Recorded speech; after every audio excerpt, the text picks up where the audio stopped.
जल प्रवाह पावितस्थले कलेवलम्ब्य लम्बिताम्बुजङ्गमालिका।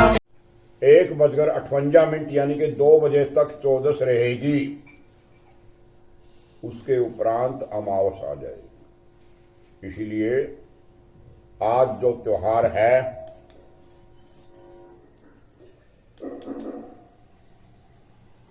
आज का जो त्योहार है दीपावली है। सबसे बड़ा त्योहार हिंदुओं का होता है दीपावली। क्यों मनाया जाता है? भगवान श्री राम जी 14 वर्ष का वनवास काट करके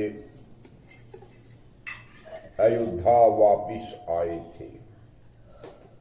उनके आने की खुशी में लोगों ने बहुत दिए जगाए थे, तेल के दिए जगाए थे, बहुत लाइन लगाई थी दियों की। इसीलिए इसका त्योहार दीपावली रोशनी का त्योहार है। आज का त्योहार रोशनी का है। एक बार शौनकादि ऋषियों ने सनत कुमार जी से पूछा कि भगवान, दीपावली के अवसर पर लक्ष्मी जी के साथ अन्य देवी देवताओं का पूजन क्यों किया जाता है? दीपावली का जो पर्व है वो विशेषतः लक्ष्मी पूजन का है। ऋषियों की शंका को देखते हुए सनत कुमार जी ने कहा, दैत्यराज बलि ने अनेक देवताओं को बंदी बना लिया। कार्तिक अमावस के दिन स्वयं भगवान विष्णु ने वामन रूप धारण करके उसे बांध लिया।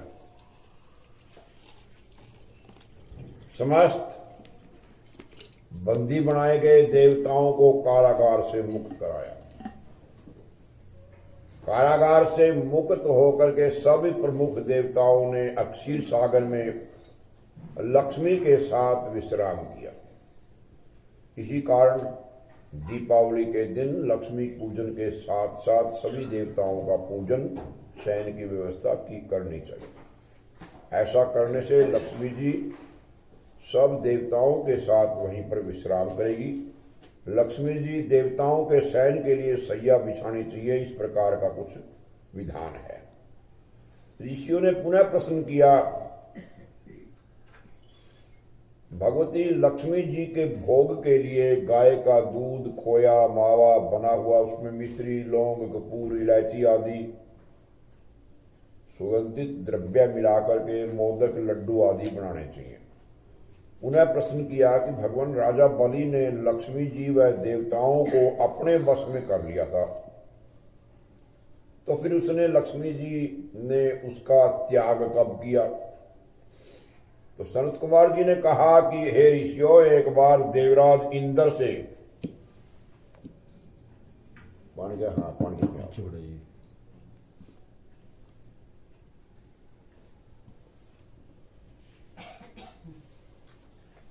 इंद्र से भयभीत होकर के राजा बलि कहीं जा छिपा। इंद्र ने उसे ढूंढने का प्रयत्न किया। ढूंढते ढूंढते इंद्र ने देखा कि बलि जो है एक खाली घर में गधे का रूप धारण करके अपना टाइम बिता रहा है। इंद्र के वहां पहुंचने पर बलि से उसकी बातचीत होने लगी। बलि ने इंद्र को तत्व ज्ञान का उपदेश देते हुए काल समय की महत्वता बताई। देवराज इंद्र और बलि में बातचीत चल रही थी कि उसी समय दैत्यराज के शरीर से दिव्य रूप वाली स्त्री निकली। उसको देख करके इंद्र ने पूछा कि हे दैत्यराज, तुम्हारे शरीर से निकलने वाली ये स्त्री देवी है या कोई आसुरी या माया है कोई?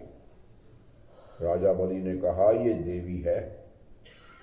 ना तो यह आसुरी है न या मानवी है। यदि तुम इसके संबंध में ज्यादा जानना चाहते हो तो इसी से पूछ लो। इतना सुनकर इंद्र ने ही हाथ जोड़कर पूछा कि देवी तुम कौन हो?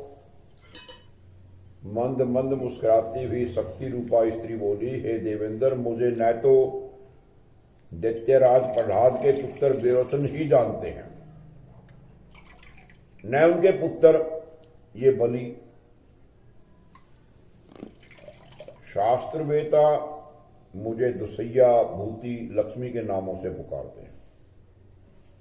तुम यथा अन्य देवगण मुझे भली प्रकार नहीं पहचानते। इंद्र ने प्रश्न किया कि हे देवी, तुम इतने दीर्घ काल तक अपने दैत्यराज में वास किया, तो फिर अब इसमें कौन सा दोष उत्पन्न हो गया, इनका परित्याग कर रही हो? साथ ही ये बताने की कृपा कीजिए कि आपने मुझ में ऐसा कौन सा गुण देख लिया जो आप मेरी ओर अग्रसर हो रही हो। तो लक्ष्मी जी ने उत्तर दिया कि हे आर्य, मैं जिस स्थान पर रहती हूं ना, उस स्थान से मुझे धाता विधाता नहीं हटा सकता। मैं सदैव समय के प्रभाव से एक को त्याग कर दूसरे के पास चली जाती हूं। इसीलिए मेरा तुमसे कहना है कि तुम बलि का अनादर न करते हुए आदर की दृष्टि से उनका सम्मान करो। इंद्र ने पूछा कि कृपा करके ये बताइए कि आप असुरों के पास क्यों नहीं रहना चाहती? लक्ष्मी बोली, मैं उस स्थान पर रहती हूं जहां सत्य, दान, व्रत, तप, पराक्रम तथा धर्म रहते हैं। इस समय असुर इससे परामुख हो गए। उनके पास न सत्य है, न दान है, न व्रत है, न तप है। पूर्व समय में ये सत्यवादी जितेंद्रिय ब्राह्मणों के हितैषी थे, परंतु अब ये ब्राह्मणों से द्वेष करने लग गए।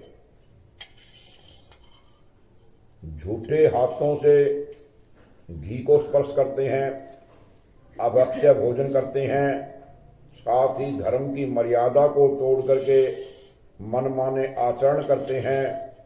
पहले ये उपवास करते हैं, तप करते थे, प्रतिदिन सूर्य उदय से पूर्व जागते थे, पहले सूर्य उदय होने से पहले ही जाग जाते थे, ठीक समय पर सो जाते थे। अब ये देर से जागते हैं, आधी रात के बाद सोते हैं। पूर्व काल में ये दिन में शयन नहीं करते थे। दीन दुखियों, अनाथ, वृद्ध, रोगी, शक्तिहीनों को नहीं सताते थे। पहले ये उनकी अन्न आदि से सहायता करते थे। पहले ये गुरुओं के आज्ञाकारी थे, सभी काम टाइम पर करते थे। उत्तम भोजन बना करके अकेले नहीं खाते थे, वरना पहले दूसरों को देकर के बाद में स्वयं खाते थे। प्राणी मात्र को सम्मान समझते हुए सरलता, चतुरता, सौहार्द, उत्साह, निरंकार, सत्य, क्षमा, दया, दान, तप, ये आदि सभी गुण इनमें थे। ये अपने सभी से प्रेम व्यवहार करते थे। अब इनमें क्रोध की मात्रा बहुत ज्यादा है, आलस्य बहुत है, नींद बहुत लेते हैं, गुस्सा में बहुत रहते हैं, अप्रसन्न रहते हैं, खुश नहीं रहते, असंतोष बहुत है इनके पास, संतोष नहीं है, कामुकता बहुत है इनके पास, विवेकहीन है आदि।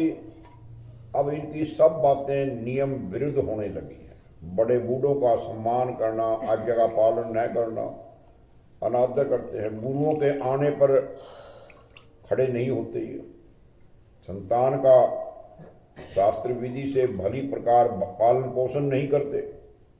सब कारणों से शरीर, चेहरे की कांति क्षीण हो गई है। पर स्त्री गमन, पर स्त्री धारण, जुआ, शराब, चोरी, दुर्गुण आदि सब आ जाने के कारण इनकी धार्मिक आस्था कम हो गई है। धर्म के प्रति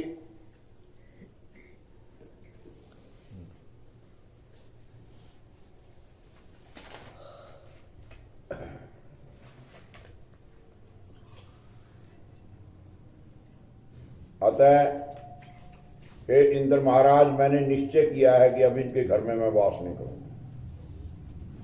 इस कारण से मैंने दैत्यों का परित्याग कर दिया। अब मैं तुम्हारी ओर आ रही हूं, तुम प्रसन्नता पूर्वक स्वीकार करो। मेरे यहाँ मेरा जहां पर वास होगा वहां पर आशा, श्रद्धा, धरती, शांति, जय, क्षमा, विजीत, संगीत 8 देवियां भी निवास करेंगी। क्योंकि तुम देवों में सब धार्मिक भावना बढ़ गई है, इसलिए अब मैं तुम्हारे यहां ही वास करूंगी। अब इतना सुनकर के इंद्र ने लक्ष्मी का हार्दिक स्वागत किया और दर्शनार्थ आकर के वहां सभी देवतागण उपस्थित हो गए। विविध प्रकार से स्तुति करने के कारण उपरांत बड़े गाजे बाजे के साथ उन्हें स्वर्ग में लिवा ले गए।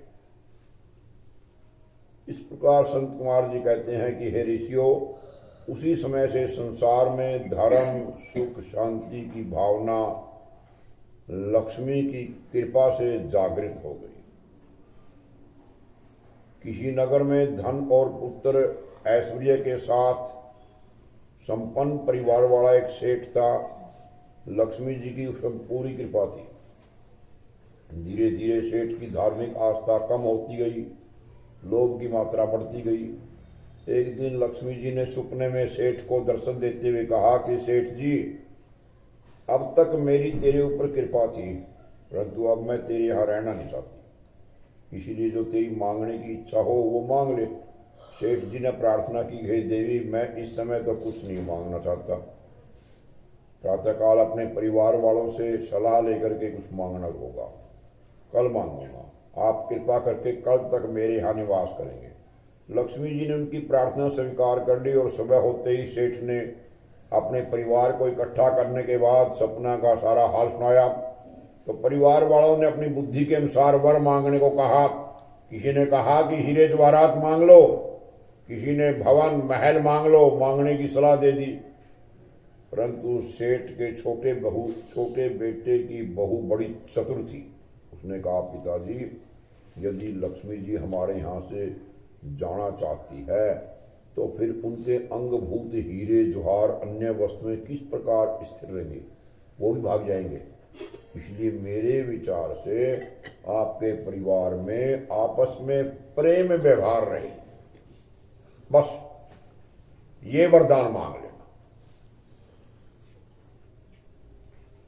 और की जरूरत नहीं हमें।